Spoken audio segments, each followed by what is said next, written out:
Call of Duty. What happened? What was once a humble IP that began as a PC World War II shooter has now grown into a lucrative online phenomenon in gaming history. Ever since the release of Call of Duty 4 Modern Warfare, this franchise, for better or worse, has created the blueprint for others to follow. Thanks to its resounding success, the series continued to be annualized every November up until Black Ops 4. As one might have guessed, the repetitive nature has begun to wear dry. Despite the persistence and sales skyrocketing up the charts from previous entries, Call of Duty's decline can be attributed to its lack of innovation and questionable design choice. Now, I myself have been an avid player since World at War, but when Black Ops was released in 2010, I was genuinely hooked. The admirable gunplay, solid customization options combined with extra game modes all created a long-lasting experience. Heh, an experience that readily grew stale over time. If it wasn't for my squad and their unforgettable antics, the fun factor would have died sooner. That really says a lot when their replayability feels more and more sterile. While some are enjoyable than others depending on personal preference, the results are so common that it's nothing more than a running joke.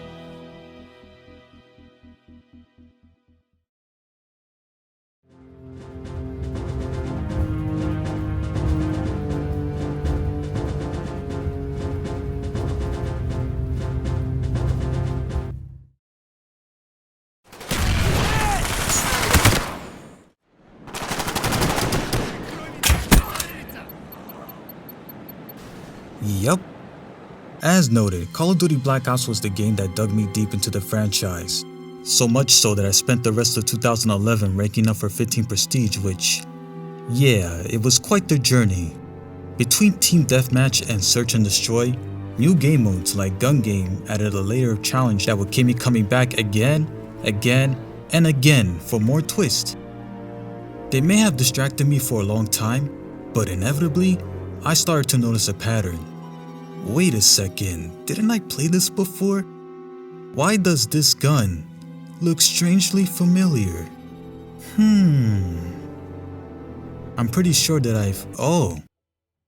No wonder. Seriously, this has increasingly become a staple in later installments.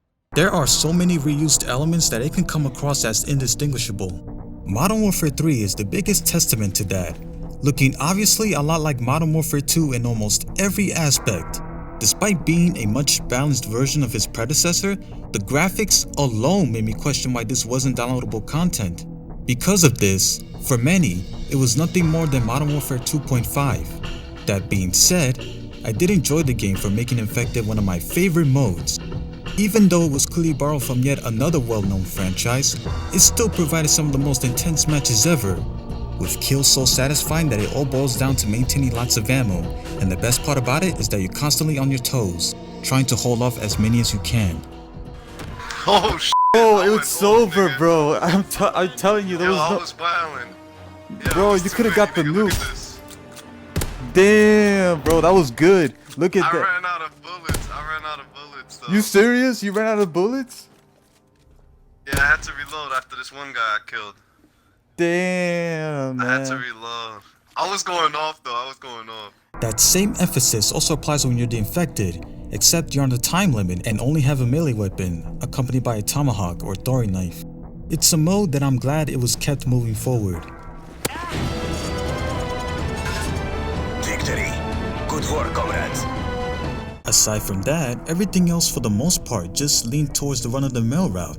You got maps that consist of small corridors with linear paths, not to mention that many of them are recycled from previous entries, and furthermore, they also encourage camping, something that can aggravate the out of everyone. It's almost irresponsible not to, especially if the player is a defensive type. Don't get me wrong, there is distinct maps that have unique layouts and surprises, like the turrets in Berlin Wall when players cross the wrong lane, and Quarry, with these boxes creating verticality for entryways. But some of them, even though they're original, seems to evoke a sense of familiarity. Sure, while few are definitely remakes. Others, not quite. Or so I think. It's like they mishmashed the walls, made new parts surrounding it, and then rearranged them in different spots. Whether if it's the color palette, structural design, or both, what do you think? At the end of the day, rehashing existing assets or older features is not a deal breaker for me since A, it's the least offensive thing in the world, and B, I see it as fan service. But when you're exploiting nostalgia without adding corrections to pursue a fresh experience, over time, the flaws will definitely crack in, bit by bit.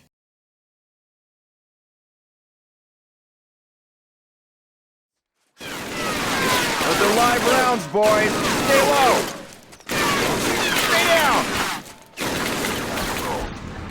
Keep a low profile and hold your fire. Try to anticipate their paths. If you have to leave them, do it. I think I caught him, but if I did, that was bullshit. News. Help. Andy, look at this. You knifed the air, bro. How you even this game? You did not even knife him. Yo, Like you knifed the air. Oh boy, is this something that I wanted to touch on. You know, when you try to kill an enemy only for your shots to be delayed by a millisecond or two, even though your precision was on point, like what the f***? Yeah, no wonder.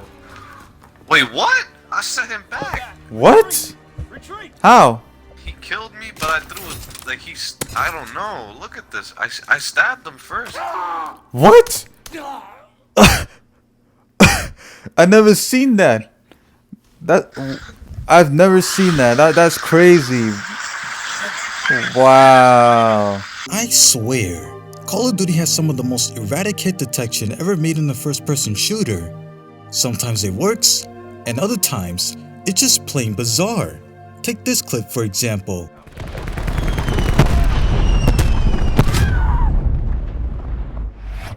I was nowhere near the blast radius, yet the kill cam clearly shows that. And sometimes, it does the complete opposite. You could be spraying so many bullets from your point of view, and somehow your opponent got the upper hand because psych, na na na na na. Moments like these can seriously cause rage quit moments, and I'm no stranger to having encountered destructive outbursts from fellow teammates. What the f***? I shot him in the face. I got wow. Spectre killed. Oh, what? Wow. You wow. Wow. I'm done. Wow. Just wow. He was oh my god. He just got so lucky. Crackly hawk. You suck my crackly cock. Oh, yes. Yeah, I knew it. Oh my f***ing god! What?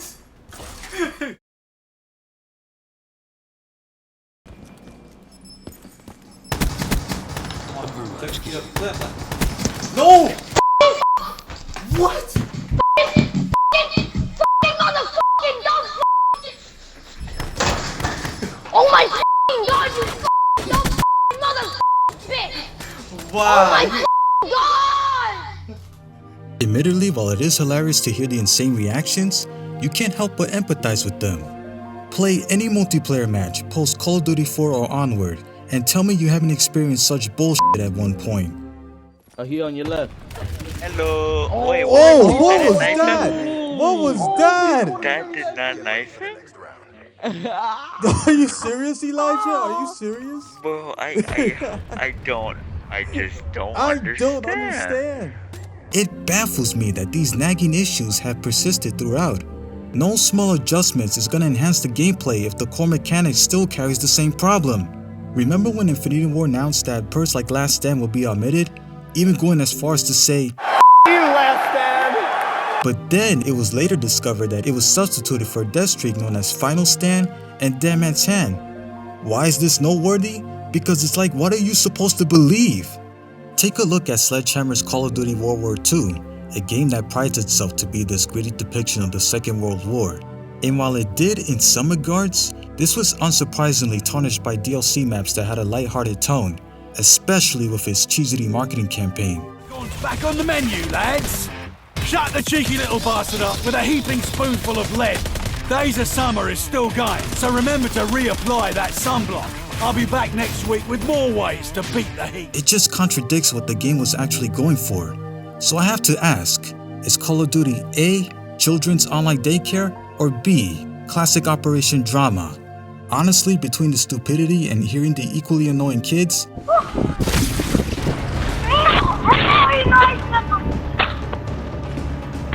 Everybody in nice suck. they blend in so well that it doesn't matter which one stands out.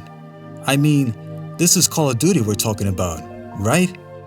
If Activision is testing ways of how we can see these games down the line, then you can bet that it gets worse.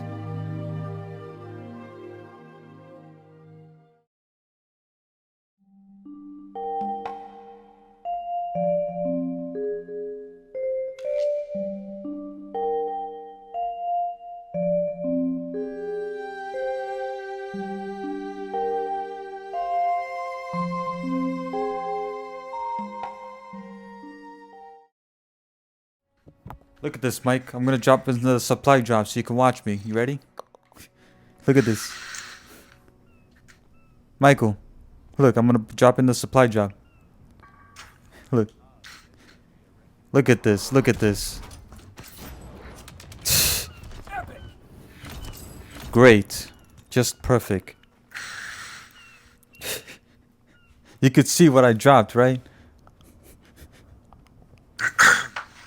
Yeah, it says dildo, testicles. Look, I even got a flying saucer to boot. 2 words, loot boxes and microtransactions.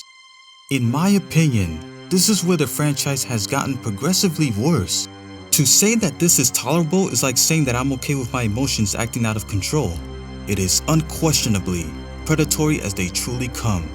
The idea of looking through people's supply drops in COD World War II was done on purpose to trigger reaction for obvious reasons. The fact that you can pay infinite amount of COD points in hopes of getting a specific item is straight up ludicrous. Black Ops 4 is the most egregious example up to date. On top of being a $60 game with an additional $40 season pass, bar none, they also had to charge tiny reticles too? Mind you, small f***ing dots. The greed here is so unbelievable that I'm surprised Activision haven't got the same level of backlash as EA.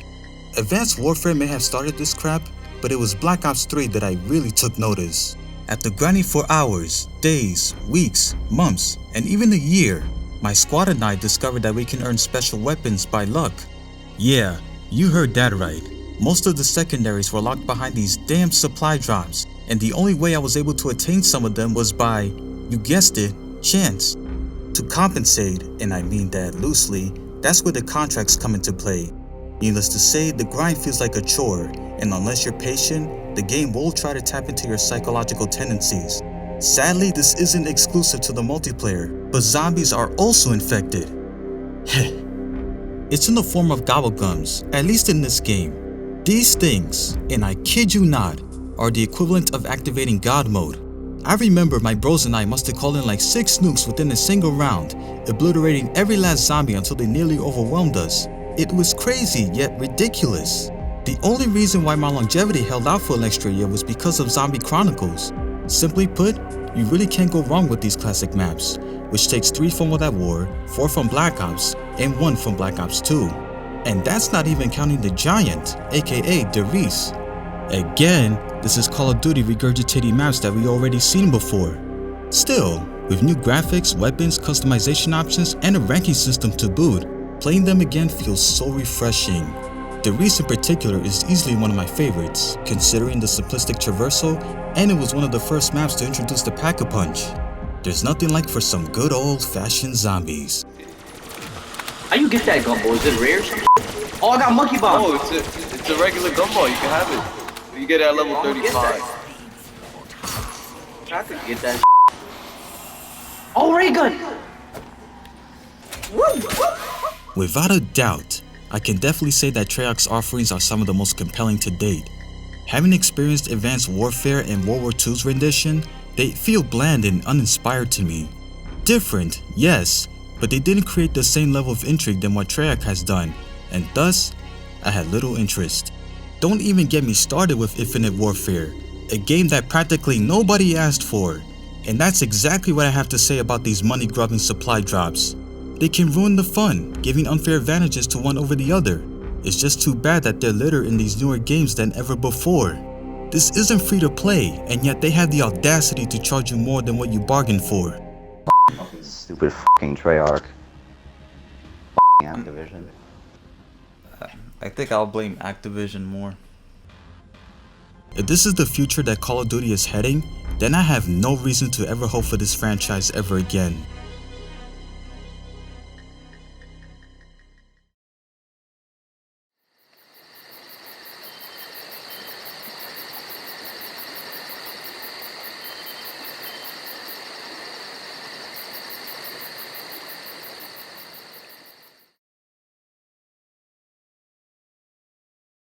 Well, what can I say at this point? It's been a decade since Call of Duty took over my teenage years, some of which I haven't revisited for quite a while. Up until Black Ops 2, that was when franchise fatigue began to settle in for me. Ghost felt like 2 steps backwards, and as a result I never caught on with it. Whatever Extinction was going for, it was the laziest entry that I've ever played. Advanced Warfare, despite introducing the advanced movement system, didn't really impress me. When enemies are jetpacking all over the place so blazingly fast, I find it difficult to get kills without swaying back and forth. Not my cup of tea. Black Ops 3, even though they dialed the movement system down and may have renewed my interest for a decent amount of time, still disappointed me.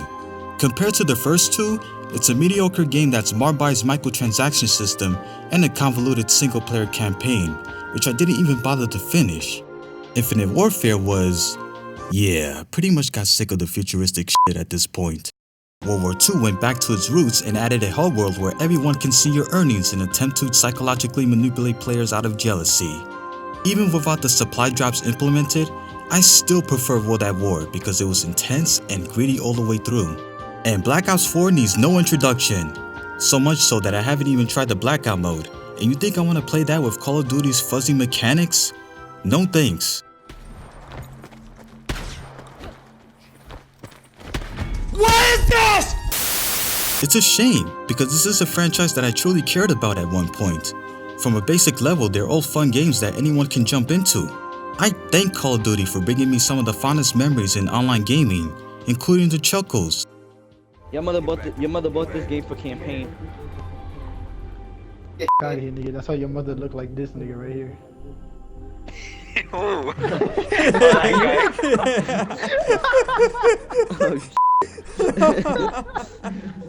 Yo, Jonathan.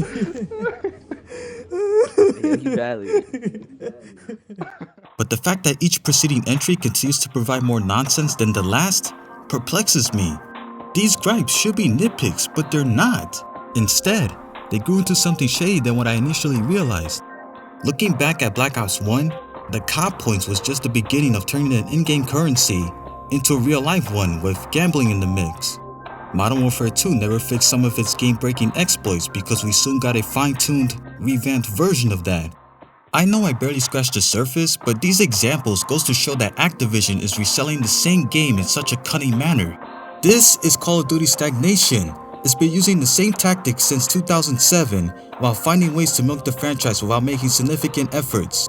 Modern Warfare Remaster, anyone? So, what'll it be?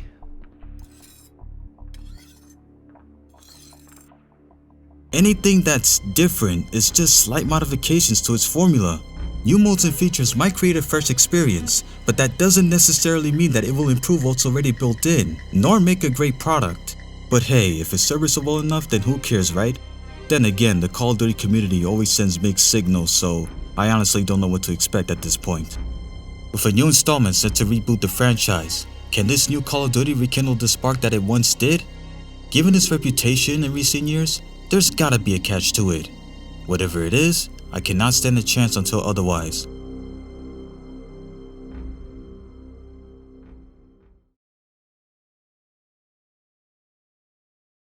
So, as I reflect this occasion, I want to thank my fellow comrades for their contributions and sheer amount of good times. For those that stood on my side since the beginning, thank you so much. Your support truly means a lot to me. If you're interested in what I have to offer, stay tuned for more updates. Until then, I will see you all in the near future. This is Ken signing off.